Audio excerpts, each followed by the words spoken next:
నమస్తే అండి. నా పేరు అంబటి శ్రీజ. నేను రాంబాబు గారి మూడో అమ్మాయిని. అమెరికాలో ఉంటాను. అయితే నేను మీ అందరి ముందుకు ఎందుకు వచ్చానో మీకు ఈ పాటికి అర్థమై ఉండాలి. మా ఇంటి మీద 3 రోజుల క్రితం పెద్ద దాడి జరిగింది. అయితే ఈ దాడి ఎలా మొదలైంది? రాంబాబు గారు గుడికెళ్ళి తిరిగి ఇంటికి వస్తుంటే కొంతమంది టీడీపీ వాళ్ళు కర్రలు పట్టుకుని రాళ్లు పట్టుకుని ఫిజికల్ అటాక్ కి వస్తూ థ్రెటన్ చేస్తూ ఆయన రెచ్చగొట్టే ప్రయత్నం జరిగింది. ఇవాళ కూడా నేను అక్కడికి వెళ్ళింది ఫ్లెక్సీ చింపడానికి కాదు. వాళ్ళందరూ కర్రలు రాళ్ళు అన్నీ పెట్టుకున్నారు. చూశారుగా మీరు అందరూ.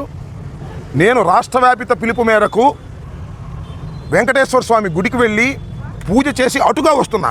కొంత బూతు పదజాలం వాడుతూ ఒక మహిళ రాడ్లు కర్రలు పట్టుకుని కారు మీద దాడి చేశారు. దాడి చేయటమే కాదు, మీడియా వాళ్ళందరూ విన్నారు. పచ్చి బూతులు తిట్టారు. నన్ను ఎంఐక్క బూతులు తిట్టారు, జగన్ గారిని బూతులు తిట్టారు. అన్ఫార్చునేట్ గా దురదృష్టవశాత్తు రాంబాబు గారు అదే మాటని తిరిగి అనేశారు.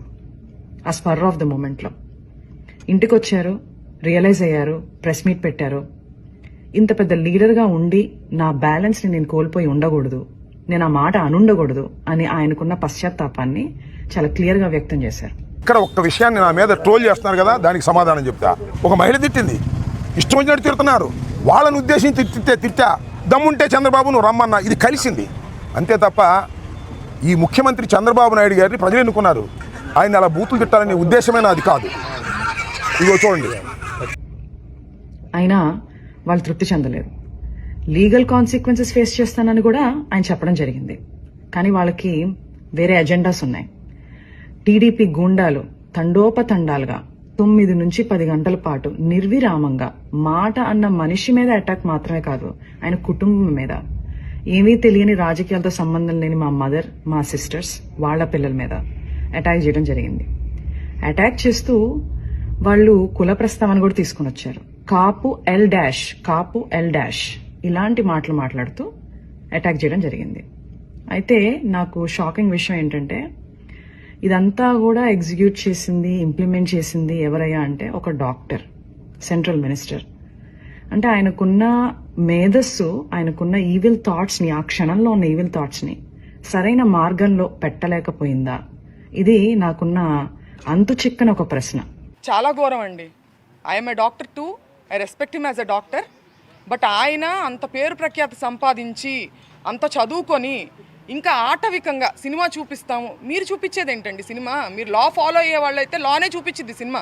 మీరు ప్రత్యేకించి మీరు చూపించాల్సిన అవసరం లేదంటే మీరు వార్నింగ్ చేస్తున్నారు. ఎవరిని వార్నింగ్ చేస్తున్నారు? అంబటి రాంబాబు గారిని వార్నింగ్. సినిమా చూపించడం అంటే వాళ్ళ ఇంట్లో ఆడవాళ్ళని అటాక్ చేయడమా? డాక్టర్ అను గారు దీనికి సమాధానం చెప్పాలి.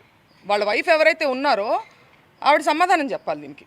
వాళ్ళ పెమసాని గారు మాట్లాడిన దాన్ని సమర్థిస్తారేమో ఆవిడ? నేను అడుగుతున్నాను ఆవిడని.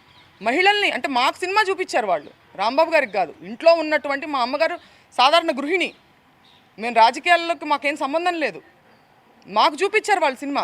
బహుశా ఇదే అనుకుంటా ఆయన హెచ్చరిక ఇండైరెక్ట్గా. పిల్లలు భయభ్రాంతులండి, చిన్న పిల్లలు ఉన్నారు. మా అమ్మగారు ఇప్పుడు మేమంటే తట్టుకోగలుగుతాము, ఆవిడ ఇప్పుడు భావోద్వేగాలకు గురై ఏమన్నా అయితే ఎవరు రెస్పాన్సిబిలిటీ? వాళ్ళు గ్యాపులుగా లోపలికి ఎంటర్ అవడానికి ట్రై చేస్తూనే ఉన్నారు. అన్నీ మీరు చూడొచ్చు, ఎలా పగలు కొట్టారో బ్యాక్ సైడ్ కూడా మీరు చూడొచ్చు. అక్కడితో వాళ్ళు ఆగలేదు. రాంబాబు గారిని అరెస్ట్ చేశారు. ఏమని చెప్పి అరెస్ట్ చేశారు? మీకు భద్రత లేదు బయట ఉంటే అని చెప్పి అరెస్ట్ చేశారు. అరెస్ట్ చేసి చాలా కన్వీనియంట్ గా 4 గోళ్ల మధ్యలో బంధించి కాళ్ళు చేతులు పట్టుకుని ఫిజికల్ గా హెరాస్ చేయడం జరిగింది. ఆయన ఒక ఎక్స్ మినిస్టర్. సరే, మీకు ఆ గౌరవం ఇవ్వడం ఇష్టం లేదు. ఆయన ఒక సీనియర్ సిటిజన్, 65 నుంచి 70 ఏళ్ల మధ్యలో ఉంటుంది ఆయన వయసు. అయినా కూడా వాళ్ళకి గౌరవం ఇవ్వాలని లేదు. రాక్షసానందం పొందారు. అయితే నాకు అనిపిస్తుంది, ఇంతకుముందు మా ఇంట్లో వాళ్ళు అమెరికాలో ఉన్నాను, ఫారెన్ కంట్రీలో ఉన్నాను అని చెప్పి నా యోగక్షేమాలు కనుక్కోవడానికి తరచూ నాకు ఫోన్ చేసి మాట్లాడుతుండేవాళ్ళు. ఇప్పుడు ఆపోజిట్ అయిపోయింది సిచ్యుయేషన్. అయితే రోజులన్నీ ఒకటిలా ఉండవు. నిన్నటి రోజు ఈ రోజు ఉండదు, ఈ రోజు రేపు రాదు. 4 రోజుల క్రితం మా ఇంటికి ఎంతమంది అయితే జనాలు వచ్చారో అంతకు 10 మంది ఈరోజు రావడం జరిగింది, ప్రేమాభిమానాలతో. ఆ రోజు మా ఇంట్లో కిటికీలు, అద్దాలు, తలుపులు పగిలిపోయాయి. ఈ రోజు ఏకంగా గోడలే పగిలిపోయినాయి. వైఎస్ జగన్మోహన్ రెడ్డి గారు మా ఇంటికి రావడం జరిగింది. కూర్చుని చాలా వివరంగా మా అమ్మగారితో మా అక్కలతో జరిగిన సంఘటనల గురించి మాట్లాడటం, మా బాధని షేర్ చేసుకోవడం, మాకు ఒక అండగా నిలబడటం జరిగింది. చాలా సంతోషంగా ఉంది.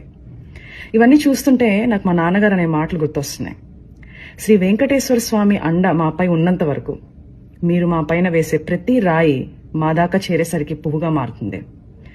మీరు మమ్మల్ని తిట్టే ప్రతి తిట్టు ఒక ఆశీస్సుగానే మారుతుంది. ఆయనే మాకు ఒక రక్షక కవచంలా ఉంటారు. తప్పుడు ఆరోపణలు చేసింది చంద్రబాబు నాయుడు చేస్తా ఉన్నాడు.